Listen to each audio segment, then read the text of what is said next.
Good morning. Good morning. I want to give you a message of hope today. And I woke up at 4:30 this morning and was so excited about being able to tell you something that I thought would be important and helpful to you. I don't know about you, but watching the news and being in kind of a quarantine situation feels kind of like it's gaining momentum. It feels like a snowball. I don't know if you've ever started rolling a snowball down a hill, and it may start off all beautiful and white, but as it goes down the hill, it picks up rocks and sticks and all kinds of trash, and it just keeps rolling, and it gets going faster and faster, and you don't want to get in front of a giant rolling snowball. I kind of had the same experience one time with Dan. You know, Dan, my husband, who is quadriplegic, is in a giant motorized wheelchair, weighs about 350 pounds. And one time he was visiting from his nursing home here where I live in a little housing co-op, and his wheelchair lost electricity while we were out in the middle of a street. Well, it was a Sunday afternoon, and everybody that lives here at that time was older than me, and so I couldn't go knock on doors and try to get help. And I was under time pressure because the city buses that delivered him here and picked him up had a policy of only waiting 5 minutes. So I couldn't run home and get my phone and call them because he was down the street, almost a block away. And if you didn't catch the bus, they would leave you there for sometimes up to 4 hours. And that just was a fate we did not want to suffer. And so it was an incline to get from where he was in our little housing co-op up to my unit. And I pushed Dan, who weighs about 180 pounds, in this 350-pound wheelchair up a hill.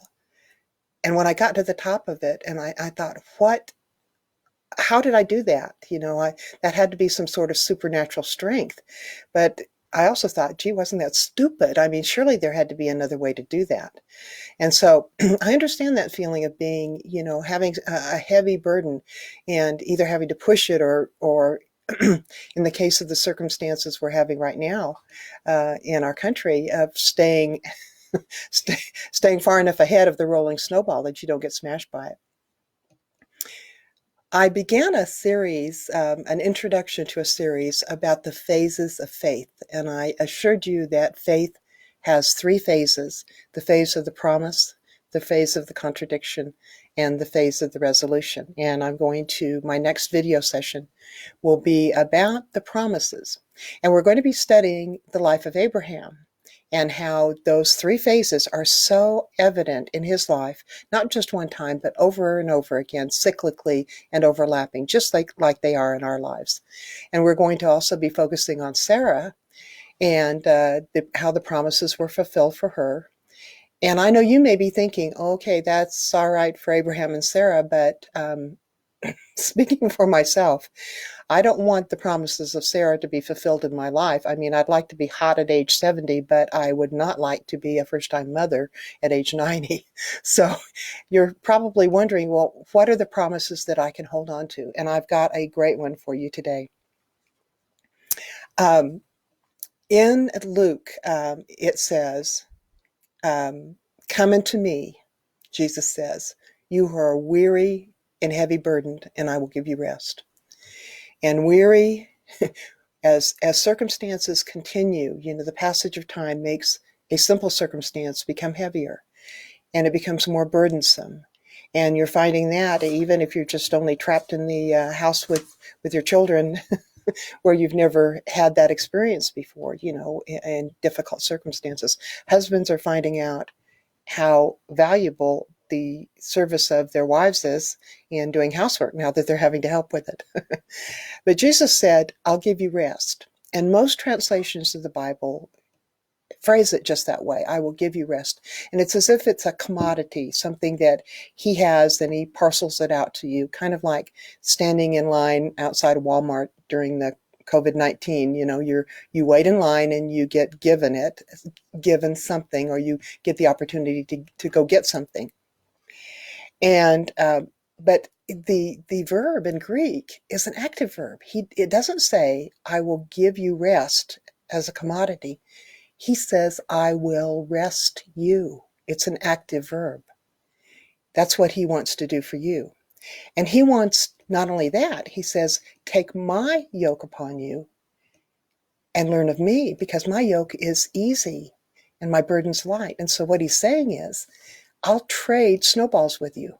I'll trade wheelchairs with you. Take my yoke and I will do something active for you. Another thing that I learned, interesting thing about the way Jesus interacts with people, was the passage where it says that he took little children into his arms. But that also is an active verb. He armed them. He kind of grabbed them with his arm and armed them. Here's the great thing about this, is you don't have to make your rest happen.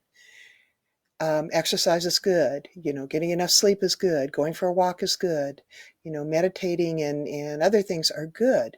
But he says, learn of me. Make a connection with me. And he says, I'll trade burdens with you. I want you to turn off the news today, at least for a while, and let Jesus arm you. Let him rest you. Come to him and let him do that for you. Bless you, my brothers and sisters.